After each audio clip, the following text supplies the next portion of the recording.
All right, we are going to focus on set builder notation, mostly with domain and range of a linear relationship, and then we're going to write inequalities using the set builder notation. So infinity means, say it again, never ending, to infinity and beyond. Yes, the symbol looks like a sideways 8, so it means that your graph is never stopping. It's always going up, always going down, always going left, or always going right. Okay? So we have two graphs, two different lines. We have y equals negative 4x plus 7. Oh, what kind of form is that? That is slope-intercept form. Yes, good. I knew that. And you have 8x minus 5y equals 15. What is that? Standard form. Good job. Okay, so they're both equations lines. Graphs are shown. A line, we know, is a straight path that extends infinitely in both directions. So do lines ever end? No, they never stop. Okay? In geometry next year, you're going to have line segments where there's a point that shows where it ends. Okay? So if there's not a point showing where the line is stopping, it is going on forever. Okay? The domain is the complete set of possible values of an input of the function or relation. So domain may vary depending on our context, if we ever have real-world stuff. Okay? So based on the definition, what values can be used as an input for x if we have y equals negative 4x plus 7? So what am I allowed to plug into this line and get an output? Sure. Is there any law against negative 4 times a number that would make it not possible? No, right? I could plug in anything, right? Negative 4 times anything is going to give me a result of some kind, whether it's 0, whether it's a fraction, whether it's negative, whether it's positive, whatever, right? So since I don't have a limit, what do you think our domain is going to be? It's going to be infinite. So how low could I go? I can go as low as I want, absolutely. And how high could I go for my x values? I can go as high as I want. So we're going to say we're going to go as low as negative infinity, and we're going to go as high as positive infinity. My x's will be in between negative forever and positive forever. Okay? So we're saying all numbers. All numbers can be put in.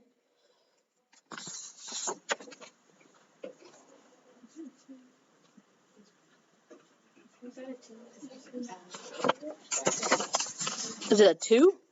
Where? 2x. Oh, that's less than. That's the less than symbol. Sorry. Negative infinity, less than x, less than infinity. That just shows all my x values are physically in between negative infinity and positive infinity. So anything in between. Okay? So all numbers. We can use anything. I don't have a restriction. Okay?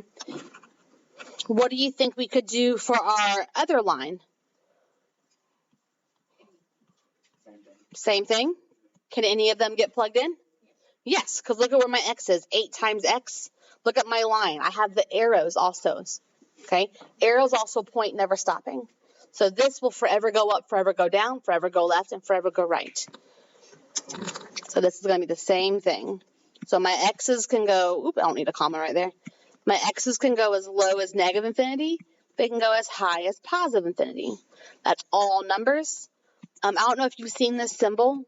It's like a double-lined R. That also means all real numbers. It's the same thing. Okay, so any value. So these both can have any. There's lots of different ways to answer these 2 questions. So any value can go in. It's like a double-lined R. Yep, it means all real numbers. Yeah.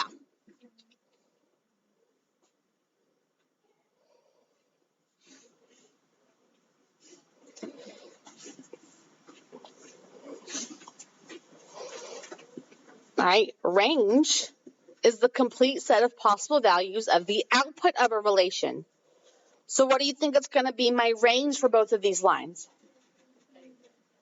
Anything again, right? Look at the graphs. See how they forever go up and forever go down?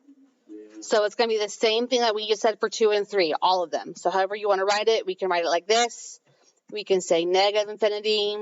Why do I keep doing the comma? I don't understand what I'm doing. Because we're talking about range now, right? That's my y's.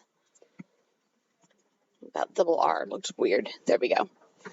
So all of my y's in between negative and positive infinity. Okay, so all of them.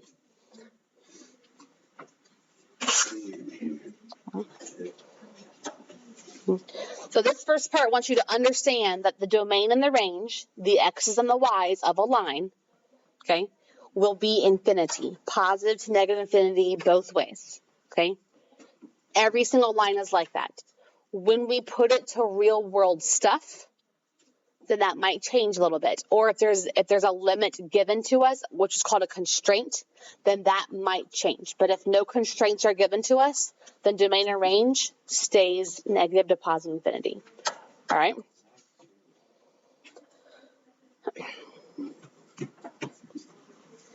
Okay.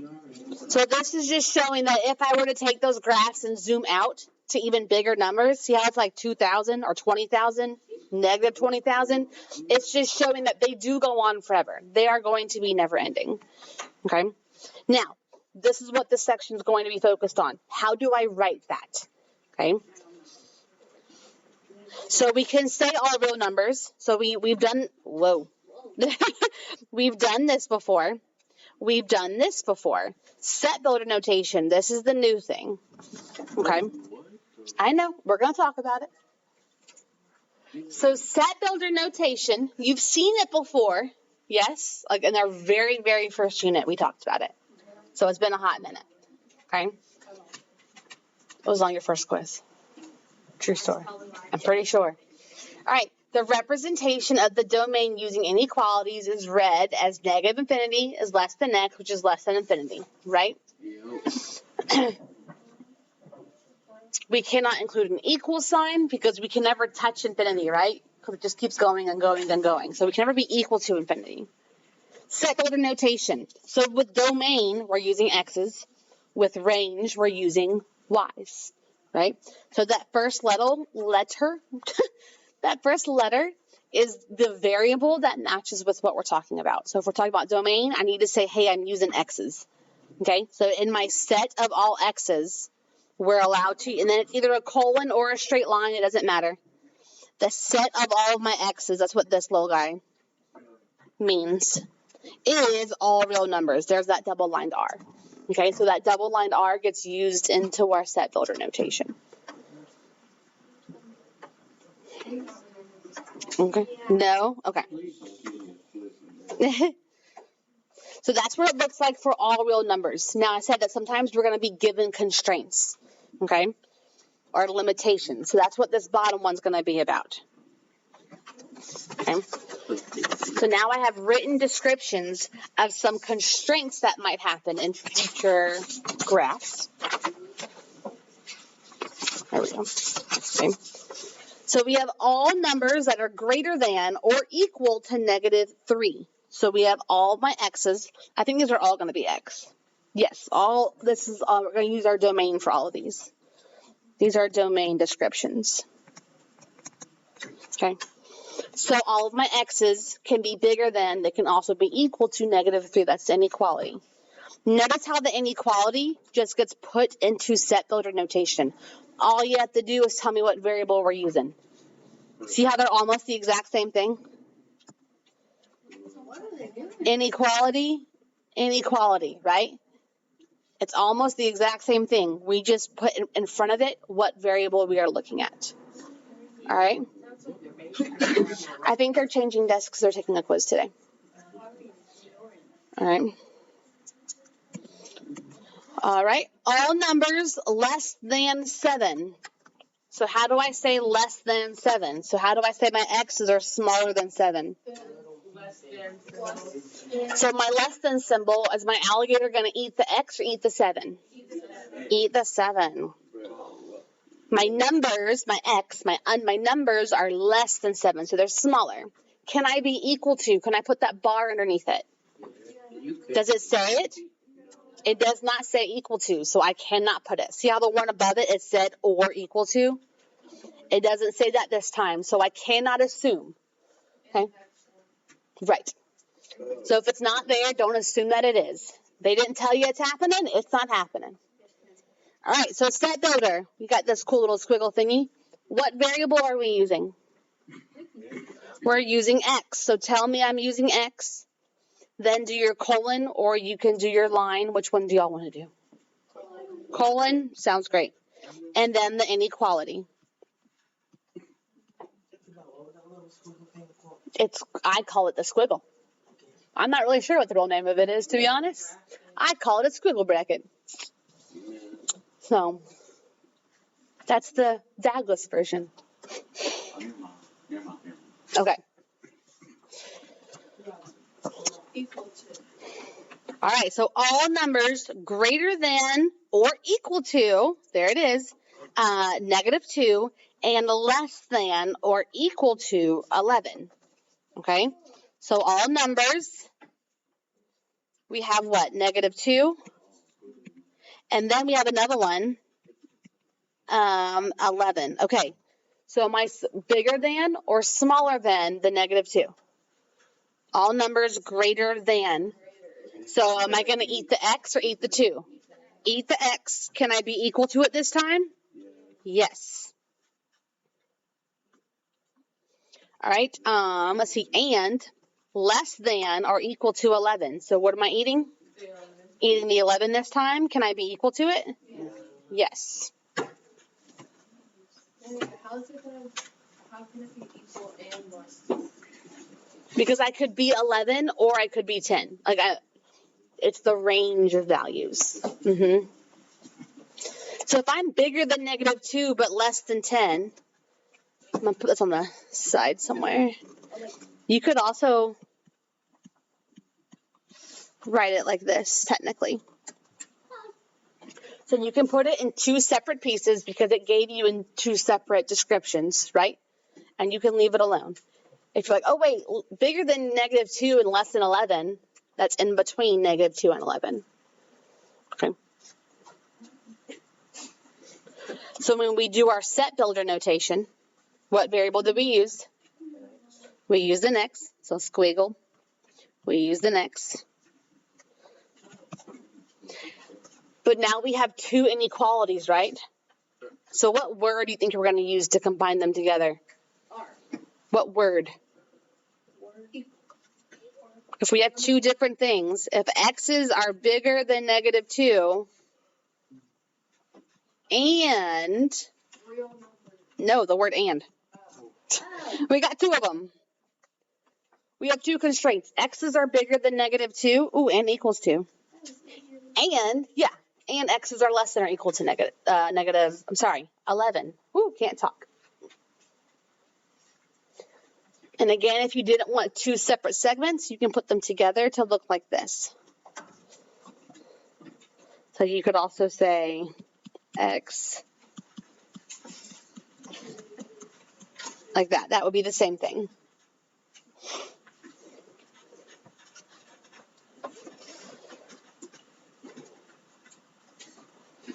All right, all numbers greater than 0 and, there's that word again, and less than or equal to 20.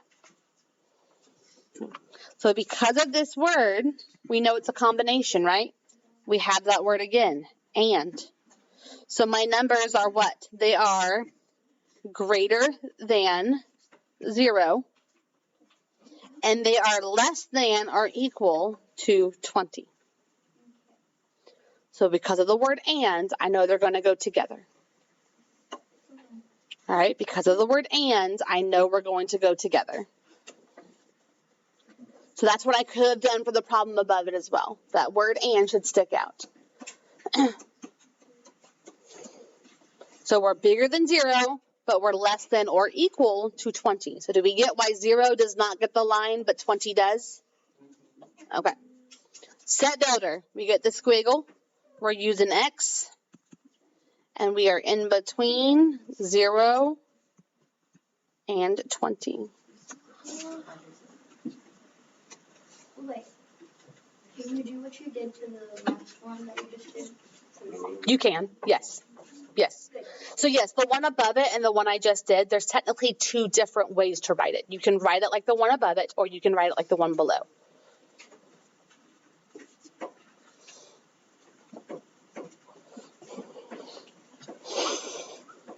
I would include the word and in that one. Okay, the set of integers. The set of integers.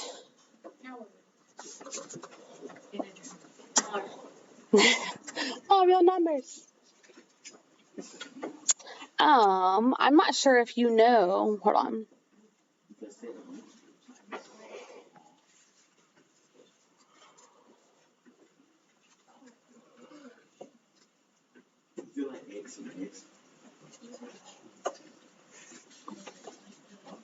All right, so these two don't have any qualities to go with them.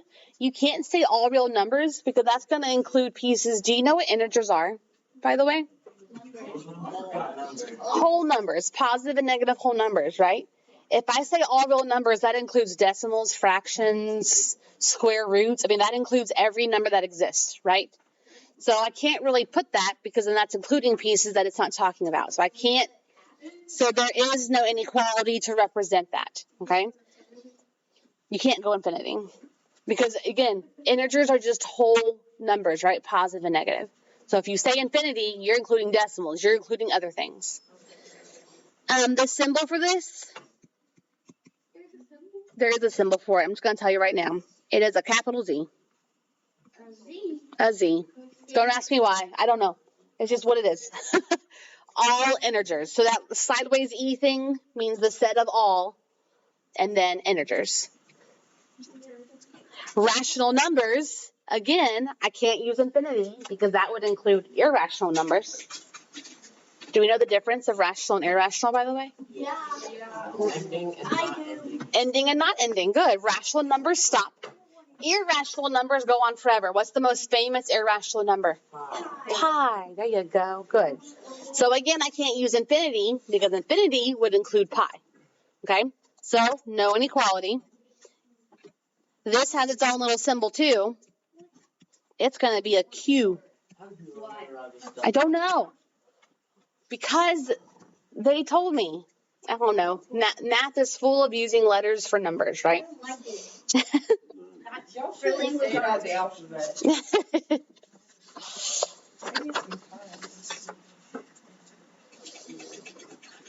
All right. So this table will obviously be key to help you with your homework tonight or today.